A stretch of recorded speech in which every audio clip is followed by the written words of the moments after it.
हाँ जी, तो क्या हाल है आपके। मैं सुमित कुमार एक बार फिर से आपका स्वागत करता हूं बहुत ही इंपॉर्टेंट एंड डिमांडिंग वीडियो में। यूपीएससी ने जो नोटिफिकेशन रिलीज करी एनडीए और सीडीएस की, उसके साथ साथ हमारे जज्बात भी रिलीज कर दिए।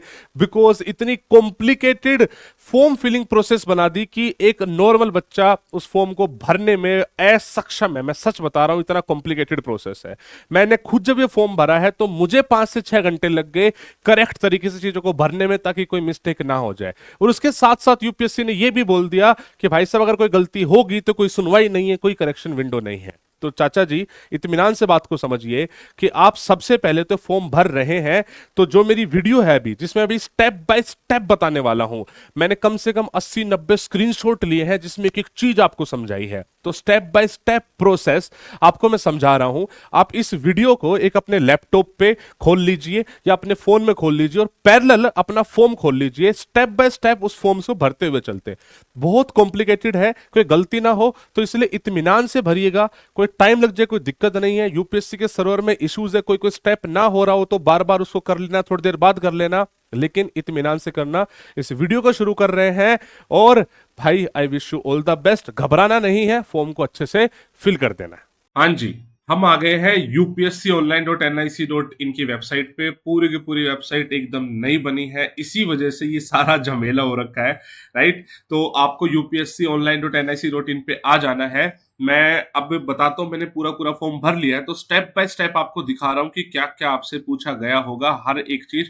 प्लीज ध्यान से देखना, आप वीडियो को रोक के अगर हो सके तो फॉर्म को भरना। समझ रहे हो? जैसे आप अपना पैरेलली एक और विंडो में या फिर लैपटॉप में अपना फॉर्म खोल लीजिए और आप फोन से ये वीडियो देखते रहिए, तो स्टेप बाय स्टेप थोड़ा सा इजी हो जाएगा। तो सबसे पहले तो जब आप यूपीएससी ऑनलाइन लिखोगे ना गूगल पे, तो बहुत सारी वेबसाइट्स आएंगी, पुरानी भी आएंगी। तो आपको upsconline.nic.in पे आना है। जो मैंने अभी वेबसाइट खोल के दिखाई वैसी ही दिखेगी। इसमें बेसिकली 4 स्टेप है, 1 2 3 4। आप जब तक पहले 3 स्टेप पूरे नहीं करोगे, जब तक फाइनल स्टेप पे नहीं आ पाओगे। तो सबसे पहला स्टेप है क्रिएट अकाउंट एंड लॉगिन, जो यहाँ पे आपको दिख रहा है, that is create account and login. आपको ये दिख रहा होगा यहाँ पे। तो आपको यहाँ पे सबसे पहले अकाउंट क्रिएट करना पड़ेगा। उससे पहले आपको इंस्ट्रक्शन सारी समझनी पड़ेगी, जो बहुत ही बेसिक है, कुछ नहीं। फिर आप यहाँ पे क्लिक कर दीजिए और प्रोसीड फॉर अकाउंट क्रिएशन। रुकिए रुकिए रुकिए। बहुत सारे बच्चे हैं जो मतलब इस वीडियो को देखने के बाद भी हो सकता है फॉर्म ना भर पाए, बिकॉज अलग अलग टाइप के इश्यूज आप फेस करेंगे। सबसे पहले तो आपको ये वीडियो बच्चे कंप्लीट देखनी है, बिना कंप्लीट देखे आप फॉर्म नहीं भर पाओगे। आपको फिर भी कोई इशू लगे तो मैं आपको अपना पर्सनल नंबर दे रहा हूं, दैट इज 9971460196। ये एलडब्ल्यूएस का वो नंबर है जिसको मैं ऑपरेट करता हूं। व्हाट्सएप पे आप मुझसे वो डाउट पूछ सकते हैं। सबसे पहले आपको इस मतलब बेसिकली नंबर को सेव करना है और सिर्फ व्हाट्सएप पे अपनी बात लिखनी है। बहुत सारे लोगों को मैसेज आएंगे, तो बच्चे मैं धीरे धीरे रिप्लाई कर पाऊंगा, लेकिन पहले प्लीज पूरी वीडियो देखना, उसके बाद ही आप इस नंबर पे मुझसे बातचीत करना, वो भी व्हाट्सएप पे। प्लीज मेरी रिक्वेस्ट है, पहले वीडियो पूरी देखना। यूपीएससी को आइडियली एक हेल्पलाइन नंबर रिलीज करनी चाहिए, उसने करी भी है। कितना उसका रिप्लाई करेगी वो उसकी जिम्मेदारी है। ये मैं अपने खुद की हेल्पलाइन नंबर रिलीज कर रहा हूं ताकि बच्चों को फॉर्म भरने में कोई दिक्कत ना आए, बिकॉज कॉम्प्लिकेटेड प्रोसेस। अगर किसी बच्चे का फॉर्म नहीं भरा जाएगा तो मुझे बहुत दुख होगा। तो मतलब ये सच बता रहा हूँ, ये इतनी बड़ी मैं अपने ऊपर जिम्मेदारी ले रहा हूँ, टेंशन ले रहा हूँ कि बस क्या ही बताऊं। तो प्लीज इस चीज को ध्यान में रखना। इसके अलावा आपके लिए एक और बात मुझे बतानी थी, उसके लिए भी रुका था मैं। अगर आप कहीं से भी पढ़ रहे हैं, एनडी की तैयारी कहीं से तो कर रहे होगे ना, ऑनलाइन या ऑफलाइन, तो चाचा जी आपके लिए एक पीवाईक्यू बैच लॉन्च करा है, जो कि एकदम फ्री ऑफ कॉस्ट है। मैं आपको समझाता हूं, 1 मिनट ले लो, उसके बाद वीडियो पूरी देख लेना, फॉर्म भर लेना। सुनो, अगर आप ऑनलाइन तैयारी करना चाहते हो तो या तो आप फ्री पढ़ना चाहते हो या पेड पढ़ना चाहते हो। तो अगर आप पेड पढ़ना चाहते हो तो एलडब्ल्यूएस के बैचेस एग्जिस्ट कर रहे हैं। आप लर्न विद सुमित एप्लीकेशन पे जाइए, आपको मैं गारंटी दे रहा हूं इंडिया की बेस्ट क्वालिटी कंटेंट हम डिलीवर करेंगे। भाई हम करते हैं हजारों बच्चों को, तभी बच्चा इतना प्यार भी करता है हमसे। तो आप अलग अलग बैचेस वहां पे देख सकते हैं, उसमें आप पढ़ सकते हैं, बहुत अच्छा रहेगा। बहुत सारे लोग ऐसे भी हैं जो बोलते हैं सर मैं तो फ्री पढ़ना चाहता हूं, तो आपके लिए ब्रह्मोस बैच लॉन्च कर दिया गया है। ब्रह्मोस बैच क्या है? ब्रह्मोस बैच एक पीवाईक्यू बैच है जो अप्रोक्सीमेटली फ्री ऑफ कॉस्ट है, 49 रुपीज का है। आप अगर एलडब्ल्यूएस से नहीं पढ़ रहे, कहीं और से पढ़ रहे हैं, यूट्यूब से पढ़ रहे हैं, आप इस बैच को ले लीजिए। भाई इस बैच में चैप्टर वाइज पीवाईक्यूज कराने वाले हैं। इस बैच में सीट्स लिमिटेड रखेंगे, काइंडली एनरोल फास्ट। क्लासेस आपकी यूट्यूब पे चलाएंगे, और ऐप पे आपको पीडीएफ मिलेगी, डीपीपी मिलेगी, मॉक टेस्ट मिलेंगे, डेली वोकैब मिलेगी, करंट अफेयर मिलेगा, ये सब कुछ आपको मिलने वाला है। आपको लगेगा 49 रुपीज में सर ने क्या ही नहीं दे दिया। तो मेरी तरफ से सारे बच्चों के लिए गिफ्ट मान लो जो मैं दे रहा हूँ। इसके अलावा हमने करियर विल पे भी बैच लॉन्च कर रखा है, परमवीर, जिसमें नीरज बैचलर सर के साथ मिलकर एलडब्ल्यू की टीम पढ़ा रही है। भाई वहां भी आप एनरोल कर सकते हैं, जहां आपको ठीक लगे वो कर सकते हैं।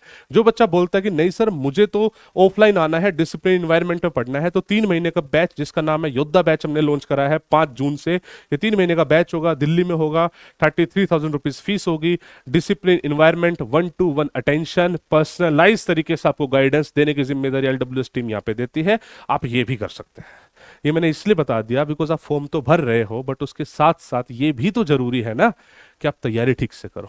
ठीक है, चलो अब आप फॉर्म अपना भर लीजिए, स्टेप बाय स्टेप अच्छे से भरना, और कोई दिक्कत आए तो फिर मैंने नंबर दिया ही है। कर दीजिए। जब आप ये करोगे तो आपकी बेसिकली मेल आईडी मांगेगा, दोबारा मांगेगा, आपका कैप्चा मांगेगा, और उसके बाद आपकी मेल आईडी पे एक ओटीपी आएगा। जब आप ये सब कर दोगे, यहाँ पे टिक कर दोगे, गेट ओटीपी पे क्लिक कर दोगे, ओटीपी फिल कर दोगे, तो आपकी मेल आईडी वेरीफाई हो जाएगी। सेम प्रोसेस आपका मोबाइल नंबर में होगा। मोबाइल नंबर मांगेगा, दोबारा मांगेगा, कैप्चा मांगेगा, आप इस पे क्लिक कीजिए, ओटीपी आएगा, ओटीपी फिल कर दोगे तो आपका मोबाइल नंबर वेरीफाई हो जाएगा।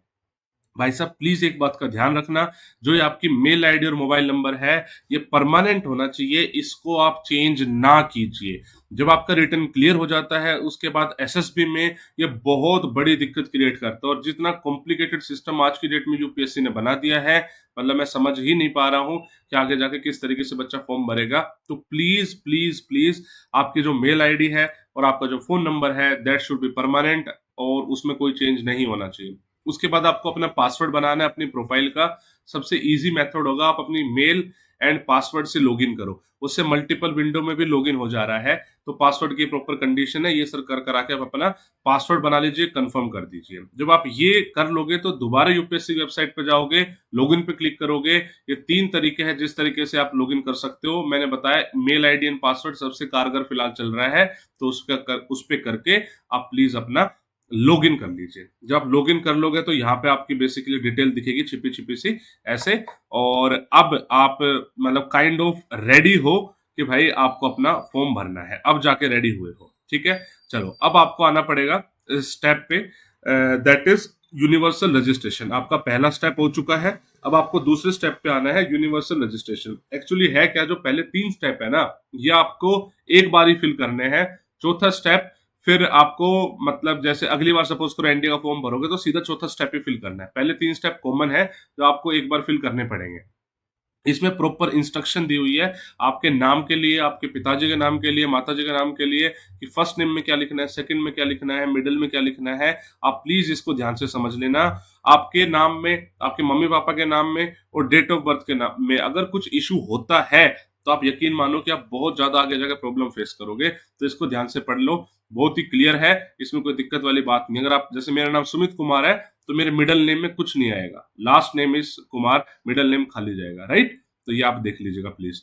उसके बाद जो आपकी 10th क्लास की सर्टिफिकेट है, जिसको मैट्रिकुलेशन सर्टिफिकेट बोलते हैं, उसमें जो आपका बोर्ड का नाम है वही आपका बोर्ड का नाम होना चाहिए, उसमें जो ईयर ऑफ पासिंग है वही होना चाहिए, वही रोल नंबर होना चाहिए। और जो आप बेसिकली जो फाइल है ना, उसका भी जो नाम है वो बोर्ड सर्टिफिकेट से ही सेव करोगे। मैं आपको समझाऊंगा किस तरीके से होगा, ठीक है। अगर बात कर ले आधार की, तो आपके पास एक एक्टिव आधार कार्ड होना चाहिए और उस पे लिंक होना चाहिए मोबाइल नंबर, बिकॉज उसी पे ओटीपी आएगा। अगर बाई चांस आपके पास ये फैसिलिटी नहीं है तो आपको फिर दूसरी किसी आईडी से करना पड़ेगा, कोई भाई गवर्नमेंट आईडी या फिर जो भी, आपको उससे करना पड़ेगा। वरना तो भाई मतलब आई डोंट नो कि कैसे होगा। आधार कार्ड सबसे इजी है, आधार कार्ड में बहुत एरर आ रहे हैं, बट उसके बावजूद भी this is the easiest way, ठीक है। चलो अब इस पे आ जाते हैं। बेसिकली आपको अपनी आइडेंटिटी बनानी है, तो अपना नाम लिखोगे, ये सब आप लिखोगे, क्लियर करोगे। उसके बाद आप नेक्स्ट आओगे मैट्रिकुलेशन सर्टिफिकेट, आप बताओगे आपने कहाँ से पढ़ाई करी है। इंडिया से करी होगी तो इंडिया पे लिखोगे, मोस्टली इंडियन ही होंगे, राइट, वो लिखोगे। फिर अपने उसके आप डिटेल लिखोगे, 10th क्लास के मार्कशीट की एंड ऑल की, मतलब जो आपका सर्टिफिकेट होगा उस पर सर्टिफिकेट नंबर होगा। आप देखोगे तो ऊपर कहीं नंबर लिखा होता है, मोस्टली ऊपर लेफ्ट हैंड साइड में, राइट हैंड साइड में, नीचे लेफ्ट या राइट में नंबर लिखा होता है। और आपका रोल नंबर अलग होता है, तो आप वो भरोगे। वो भरने के बाद फिर आपसे पूछेगा कि भाई सब सही है तो ठीक है। उसके बाद जब आप अपना इसमें अपलोड करोगे ना, बेसिकली करना क्या होगा, आपको अपना जो मार्कशीट है या फिर जो सर्टिफिकेट है उसको अपलोड करना पड़ेगा। उसका जो नाम है ना, वो नाम उस फाइल का नाम बोर्ड अंडरस्कोर सर्टिफिकेट के नाम से ही सेव करना पड़ेगा। अगर आपने इसमें कुछ भी मतलब चेंज कर दिया तो इसको एक्सेप्ट ही नहीं करेगा। आप समझ रहे हो मैं कहना चाह रहा हूँ, जो फाइल का नाम है, जो आप अपना सर्टिफिकेट अपलोड करोगे, जो फाइल का नाम है ना, वो फाइल का नाम बच्चे यही लिखा होना चाहिए। इसके अलावा कोई और नाम होगा तो वो नहीं मानेगा। यहाँ पे परसेंटेज ऑफ मार्क्स या फिर जो भी आपके ग्रेड है उसको ध्यान से फिल करना भाई। किसी के अगर देखो, आपको पता होगा कि एनडीए के पेपर में परसेंटेज से कोई फर्क नहीं पड़ना, आप सिर्फ पास होने चाहिए। तो बेफालतू कोई और कंफ्यूजन क्रिएट मत करना। नॉर्मल अपना जो आपका है ना 5 सब्जेक्ट के परसेंटेज वो डाल देना। बहुत सारे लोग 6 सब्जेक्ट डालते हैं तो टॉप 5 भी डाल सकते हैं, बट आई वुड रिकमेंड कि नॉर्मल जो आपका परसेंटेज है खुद कैलकुलेट करके डाल दो, ग्रेड है वो डाल दो। इसमें गलती मत करना प्लीज। जब आप ये हो जाओगे तो आपका फिर फॉर्म मतलब ये मैट्रिकुलेशन डिटेल फिल हो जाएगी, आपसे वेरीफाई करवाएगा, दोबारा देख लो सब कुछ सही होना चाहिए।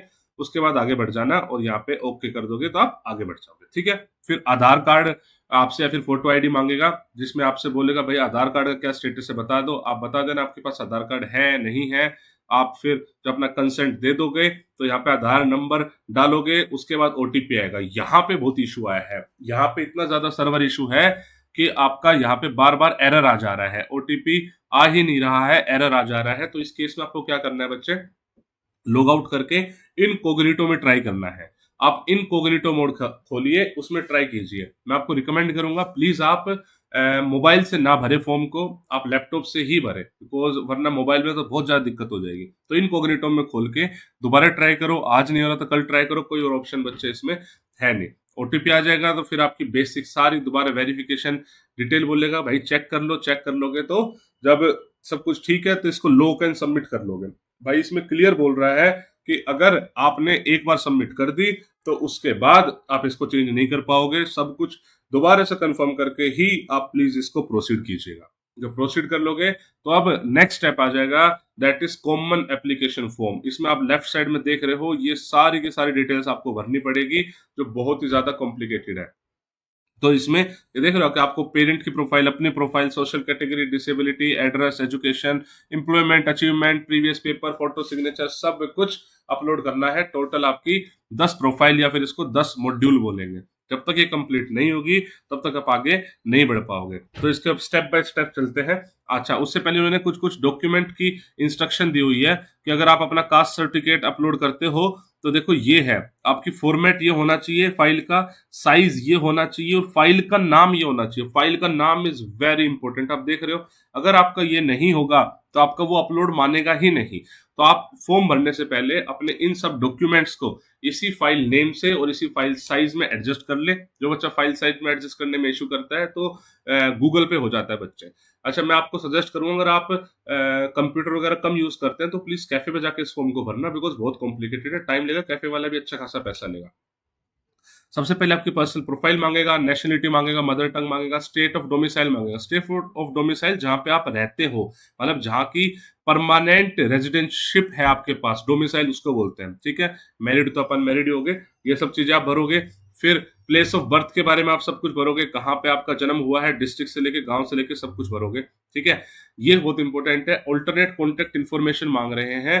अगर आपके मतलब कभी भी फोन नंबर, मेल आईडी में कुछ हो जाता है, नहीं हो रहा है, तो एक ऑल्टरनेट फोन नंबर और मेल आईडी, इसको भी अच्छे से अपडेट करना। हो सके तो अपने मम्मी पापा का नंबर जो परमानेंट नंबर है उसको आप प्लीज इसमें अपडेट कीजिएगा। ठीक है, ये कर लोगे, इन सारी चीजों को वो कंफर्म करेगा, कंफर्म कर देगा तो फिर ओके आ जाएगा। फिर नेक्स्ट उस पर हो जाएगा, फिर आपके पेरेंट्स की प्रोफाइल आएगी। इसमें शॉकिंग बात यह है कि मदर की, फादर की बिल्कुल डेप्थ में डिटेल ली गई है।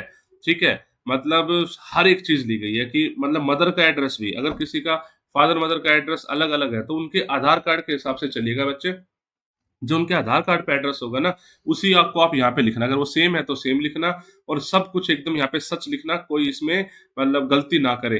ठीक है, बिकॉज इसमें अगर आप सेलेक्ट होते हो तो वेरिफिकेशन वगैरह पे ये सब चीजें चेक हो सकती है। जब आपका ये हो जाएगा तो आपकी फिर सोशल कैटेगरी पे आ जाएगा, आपसे पूछेगा कौन सी कैटेगरी से बिलोंग करते हो। अगर आप अनरिजर्व्ड हो तो सिंपल है, आगे बढ़ जाओगे। लेकिन अगर आप SC ST OBC में किसी में भी कैटेगरी में आते हो तो आपको अपना सर्टिफिकेट नंबर, जो आपका सर्टिफिकेट बना हुआ है ना, वो सर्टिफिकेट नंबर आपके पास होना चाहिए। स्टेट ऑफ इशू किसने इशू करा है, तहसीलदार नॉर्मली इशू करता है ये, ठीक है। और आप ये देखना कि भाई साहब जो आप अपलोड कर रहे हो ना, देखो क्लियरली लिखा हुआ है कि upload a valid and readable copy of caste certificate, ठीक है। It will be subjected to physical verification. अगर कुछ भी उनको लगता है तो बाद में इसको कैंसिल कर देंगे। वैसे आपको पता होगा एनडीए हो चाहे सीडीएस हो, आपकी रिजर्वेशन का कोई रोल तो है नहीं, तो आप जनरल कैटेगरी से भी भर सकते हो। ये तो यूपीएससी देख रहा है, मतलब आप देखो यूपीएससी सिर्फ एनडीए सीडीएस तो कराता नहीं है, वो सिविल सर्विस भी कराता है और भी बहुत सारे फॉर्म फिल करवाता है, जहां पे बेसिकली आपको रिजर्वेशन की नीड पड़ सकती है।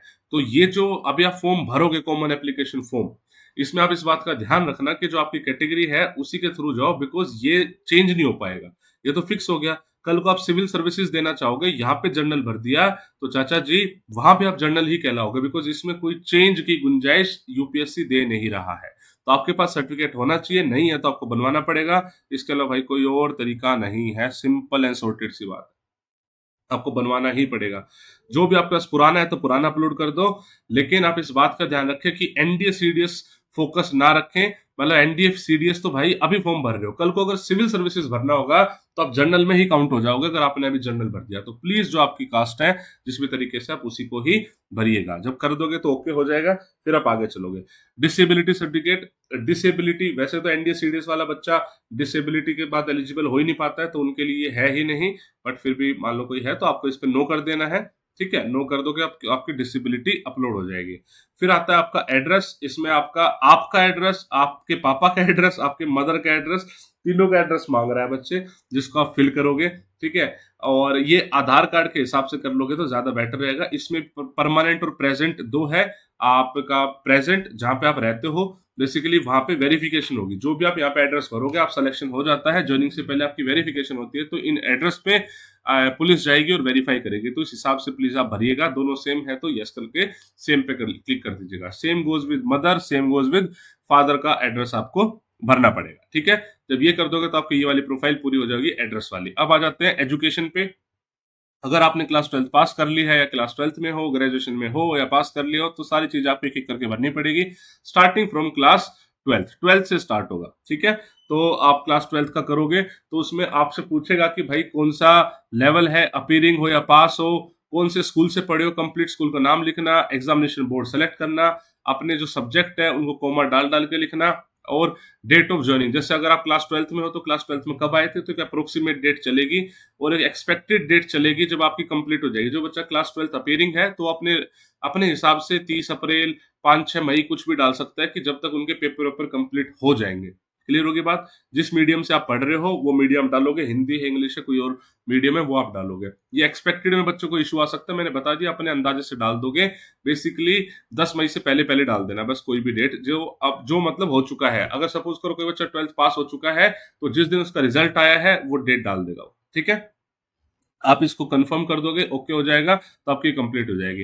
एम्प्लॉयमेंट की बात करेंगे कि आप अभी सेल्फ एम्प्लॉयड हो नहीं हो कभी, तो उसमें तो मोस्टली मतलब एनडीए वाले तो नो ही करेंगे, सीडीएस वाले हैं तो अपना एम्प्लॉयमेंट की कंप्लीट डिटेल्स वो डालेंगे, कि कहीं पे काम कर रहे हो, खुद काम कर रहे हो, वो सब आप डालोगे, वो प्रोफाइल आपकी अपडेट हो जाओगी। नेक्स्ट आता है अचीवमेंट्स का। अगर आपने कुछ अचीवमेंट्स करा है, अगर आपने स्पोर्ट्स में पार्टिसिपेट करा है, एनसीसी में पार्टिसिपेट करा है, कहीं पे कोई प्राइज मेडल स्कॉलरशिप जीते हैं अच्छे लेवल पे, कहीं आपने स्कूल कॉलेज में कोई अच्छी अचीवमेंट करी है, कोई एक्स्ट्रा करिकुलर एक्टिविटी करी है, तो भाई साहब ये आपको लिखना पड़ेगा, ठीक है। उस पर करोगे तो फिर आपका नेक्स्ट हो जाएगा। यस करोगे तो एटलीस्ट एक अचीवमेंट लिखनी पड़ेगी, नो करोगे तो आगे मूव हो जाएगा, ये अपलोड हो जाएगी। जब ये हो जाएगी, ठीक है, अब फिर पूछते हैं क्या आपने इससे पहले कभी यूपीएससी का एग्जाम दिया है। अगर दिया होगा तो फिर वो सारी डिटेल आपको भरनी पड़ेगी, इंटरव्यू में गए थे नहीं गए थे, रोल नंबर सब आपको भरना पड़ेगा, ठीक है। रोल नंबर याद नहीं है तो भी कोई इशू नहीं है, आप देख सकते हो यहाँ पे वो चीज मतलब मैंडेटरी नहीं डाली है। आप रिकमेंड हुए थे नहीं हुए थे, सब कुछ आपको डिटेल भरनी पड़ेगी अगर आपने पहले कभी फॉर्म भरा है तो। कोई भी इसमें धांधलेबाजी ना करे, जो है वो एक्चुअल रखे, ठीक है। इसके बाद आते हैं कि क्या आपने यूपीएससी ने कभी आपको डिबार्ड करा है, कभी आपने चीटिंग वीटिंग केस में कुछ यूपीएससी ने कुछ करा हो, तो ऑब्वियसली बात है नहीं करा होगा, तो उसको नेक्स्ट में प्रीव्यू कर लेना, ठीक है। ये हो जाएगा तो फिर ये कंप्लीट हो जाएगा। उसके बाद आता है फोटो एंड सिग्नेचर। भाई साहब रुला दिया सच में, मतलब फोटो एंड सिग्नेचर मुझे लगता है कैसे बच्चा यार इस चीज को फिल करेगा, बहुत ही मुश्किल स्टेप बना दिया। क्या होता है ना अब देखोगे तो लिखा हुआ कि भाई ये तो साइज होना चाहिए, फाइल का नेम फोटो होना चाहिए, जो आपका फेस है ना वो 75% उस पर दिखना चाहिए। Same goes with signature. मैं दिखाता हूँ, ये पूरा डूज एंड डोंट्स है कि आपका फेस ज्यादा दिखना चाहिए, प्लेन बैकग्राउंड होना चाहिए, फ्रंट व्यू होना चाहिए, आई खुली होनी चाहिए। अच्छा, अब इस बार वो नाम वाला नीचे नहीं बोल रहा है कि नीचे नाम लिखा होना चाहिए, ऐसा नहीं बोल रहा है। आपका एक्चुअली में ऐसा ही होना चाहिए। मतलब समझ रहे हो, बहुत सारे बच्चों के पास जो फोटो मिलेगी, मैं दिखाता हूँ कैसी मिलेगी, मैं एक बार दिखा देता हूँ।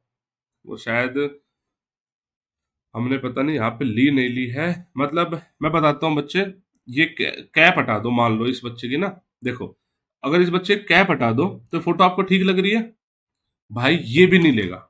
आप समझ रहे हो मैं क्या बोलना चाह रहा हूँ? मैं कह रहा हूँ ये भी नहीं लेगा, सिर्फ और सिर्फ जो फोटो है ना वो इतनी होगी, फेस दिखेगा तो ही लेगा। मतलब 5-6 बार में जाके लिए फोटो, सिर्फ ऐसा ही दिखना चाहिए। किसी बच्चे की अगर ऐसे है कि उसकी यहाँ तक आ रखी है तो वो नहीं लेता है। मतलब इसमें परेशान हो गए, समझ ही नहीं आ रहा। ठीक है, मतलब ऐसा नहीं है कि कैप क्यों रिजेक्ट हो रहा है, अगर आपने इतनी फोटो दे रखी है तो भी रिजेक्ट हो जाएगा। वो वाला स्क्रीनशॉट में लेना भूल गया, ठीक है, वरना यही है। सिग्नेचर के भी प्रॉपर कंडीशन है, ब्लैक कलर से सिग्नेचर होना चाहिए, व्हाइट पेपर पे होना चाहिए। ठीक है, ये सब चीजें लिखी हुई है, साइज वाइज का सारी डिटेल लिखी हुई है। जब आप ये अपलोड कर दोगे तब बोलेगा भाई proceed for the next step. आप देख रहे हो, देखो ऐसी फोटो है, ऐसी ही फोटो चलेगी, मतलब बिल्कुल सिर्फ और सिर्फ फेस दिखे। आप इसको क्रॉप कर लेना बच्चे, ठीक है। चलो जी, ये हो गया। जब ये सब कर लोगे ना तब ये स्टेप पूरा होगा। अब इसके बाद फॉर्म स्टार्ट होगा एनडीए या सीडीएस का, जो भी आप अप्लाई करना चाहते हो। यहाँ पे देखो एग्जामिनेशन आ रहा है, फिर आप एग्जामिनेशन पे क्लिक करोगे तब नेक्स्ट स्टेप स्टार्ट होगा। जब एग्जामिनेशन में क्लिक करोगे तो जो जो भी एक्टिव है वो आ जाएंगे, तो एनडी सीडीएस एक्टिव है वो आ जाएंगे। जैसे एग्जांपल अभी एनडी का ले रहे हैं तो यहाँ पे हिंदी में नोटिफिकेशन, इंग्लिश में नोटिफिकेशन आ जाएगा, और यहाँ पे अप्लाई का आ रहा है। बहुत सारे लोगों का यहाँ पे जाके अप्लाई नहीं हो रहा है, अगेन लॉग आउट करो, इनकॉग्निटिव में लॉग इन करो, हो जाएगा, सर्वर का इशू है। ठीक है, जब आप ये कर लोगे तो फिर आएगा, तो दक्ष का फॉर्म है। अब इसमें बताऊं क्या सीन है, ये जितने भी फॉर्म, ये फील्ड्स हैं, ये सारी ऑलरेडी फिल है, लेकिन आपको सारी की सारी जो फील्ड है इन पे क्लिक करना पड़ेगा, पढ़ना पड़ेगा। जब तक ये चीज व्यू से व्यूड नहीं आ जाएगी तब तक आप आगे नहीं जा पाओगे। जितनी भी चीजें आपने अभी तक करी है, आप हर एक चीज को व्यूड करोगे, टिक आएगा, तब आप आगे जा पाओगे। ये अच्छा है, क्रॉस वेरिफिकेशन ही हो रहा है, कोई दिक्कत वाली बात नहीं है इसमें।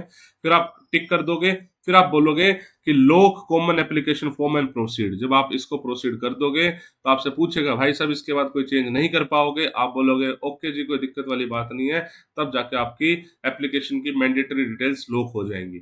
अभी खत्म नहीं हुआ है, अभी पूछेगा आपके एजुकेशन क्वालिफिकेशन क्या, आपके एजुकेशन क्वालिफिकेशन क्या है, 12th अपीयरिंग और 12th पास हो, पीसीएम के साथ हो, पीसीएम के साथ नहीं हो, मेट्रिक स्कूल के स्टूडेंट हो नहीं हो, ये सब चीजें आपसे पूछेगा। उसके बाद this is very very important बच्चे, प्रेफरेंस।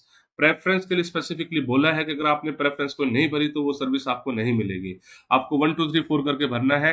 अगर आपके पास नॉन मेडिकल साइंस है तो आप सब में एलिजिबल हो, बट अगर आपके पास फिजिक्स एंड मैथ्स नहीं है क्लास 11th 12th में, तो आप सिर्फ और सिर्फ आर्मी के लिए एलिजिबल हो, तो आप वही भरोगे, अगर हुआ तो सब भरोगे। ठीक है, तो आप लिखोगे 1 2 3 4, मतलब अपने हिसाब से, किसी की 1 है ये, मान लो किसी की 2 है ये, किसी की 3 है ये, तो वो लिखेगा, इसको नंबर लिखेगा 1 2 3 4। जब आप लिखोगे, प्रोसीड कर दोगे, तो आपसे दोबारा बोलेगा कि हाँ जी सब सही है नहीं है, आपने सीएबीटी टेस्ट, पीएबीटी टेस्ट कभी दिया है नहीं दिया है, एयरफोर्स जीडी के लिए कंसिडर करोगे नहीं करोगे, यस करना है बच्चे, सब बढ़िया है, कोई दिक्कत वाली बात नहीं है। ठीक है, तो आप ये कर दोगे तो आपकी ये जो प्रेफरेंस है लॉक हो जाएगी। बहुत ज्यादा इंपॉर्टेंट है, इसी के हिसाब से आपकी एसएसबी आएगी। आर्मी फर्स्ट प्रेफरेंस है तो एसएसबी आएगी, एयरफोर्स है तो एफएसबी आएगी, नेवी है तो एनएसबी आएगी। ठीक है बच्चे, ये कर दोगे, फिर नेक्स्ट है पेमेंट आएगा। इस बार पेमेंट केवल और केवल ऑनलाइन हो रही है। आप जाओगे, अपनी पेमेंट को सक्सेसफुल कर लो। ठीक है, हो गई सक्सेसफुल। उसके बाद एग्जामिनेशन सेंटर लोकेट होगा। ये first come first serve basis पे है, जो भी रेड हो जाएगा वो सेंटर फुल हो जाएगा। तो आप अपने हिसाब से अपना शहर चूज कीजिए और इसमें ओके कर लीजिए। जब ये कर लोगे तब आएगा कि आई हैव रीड द, मतलब कंप्लीट आएगा, भाई बता दो फाइनल सबमिट कर दे नहीं कर दे। फाइनल सबमिट हो गया तो हो गया, आप उसको फाइनली सबमिट कर दोगे क्लिक, तो ये लिखा आएगा। जब तक आपका ये फॉर्म नहीं लिखा आ रहा है, आप ये मान के चल लो भाई साहब कि आपका फॉर्म नहीं फिल हुआ है। बहुत ही कॉम्प्लिकेटेड प्रोसेस है। मैं उम्मीद करता हूँ कि आपको ये वाली पूरी प्रोसेस समझ में आई होगी। मैं उम्मीद करता हूं कि आपने फॉर्म अच्छे से भर लिया होगा, कोई दिक्कत आपको आई नहीं होगी। फिर भी कोई इशू है तो वीडियो को रोक रोक के प्लीज फॉर्म को भर लेना, भर जाएगा फॉर्म। स्टिल मैं दोबारा रिपीट कर रहा हूं, कोई अगर आपको इशू आता है तो ये मेरा व्हाट्सएप नंबर है, पहले इस नंबर को सेव करके फिर अपना मैसेज डालना। I will try to help you out. एक यूपीएससी को हेल्पलाइन नंबर क्रिएट करना चाहिए, आई डोंट नो कितना रिप्लाई करेगी, बट मैं पूरी कोशिश करूंगा कि आपको फॉर्म फिलिंग करने में हेल्प करूं। इसके अलावा एक और चीज रिपीट कर देता हूं अबाउट द बैचेस। अगर आपने कोई भी कहीं का बैच ले रखा है ऑनलाइन या ऑफलाइन, आप एक पीवाईक्यू बैच जो एलडब्ल्यूएस की टीम ला रही है उसको ले लीजिए। ब्रह्मोस बैच नाम है बच्चे, ब्रह्मोस बैच एक पीवाईक्यू बैच है जो अप्रोक्सीमेटली फ्री ऑफ कॉस्ट है। 49 रुपीज में हम आपको बैच दे रहे हैं। एलडब्ल्यूएस ऐप में जाकर आपको इस बैच में एनरोल कर लेना है, जिसमें आपको बहुत कुछ मिलने वाला है। क्लासेस यूट्यूब पे लगेंगी, बट उस 49 रुपीज में आपको पता नहीं क्या क्या दे देंगे, ठीक है। इसके अलावा पेड बैचेस हमारे चलते ही रहते हैं, मैंने बताया भी है। एलडब्ल्यूएस ऐप पे जाके देखोगे, अभी अपकमिंग कमांडो बैच है, बहुत ही बेहतरीन कंटेंट के साथ आपको हम सब चीजें डिलीवर करेंगे। एफिशिएंट मैनर में अपने टाइम को किस तरीके से यूटिलाइज करना है आपको वो समझ में आएगा। और इसके अलावा ऑफलाइन बैच 5 जून से लॉन्च कर रहे हैं दिल्ली में। 3 महीने का डिसिप्लिन तरीके से पढ़ाई अगर करनी हो तो आ जाओ। 33,000 रुपीज फीस है। दिल्ली में द्वारका मोड़ पे हमारा सेंटर है। गारंटी दे रहा हूं कि आपको बहुत कुछ सीखने को मिलेगा and you will enjoy a lot. Best of luck. जय हिंद।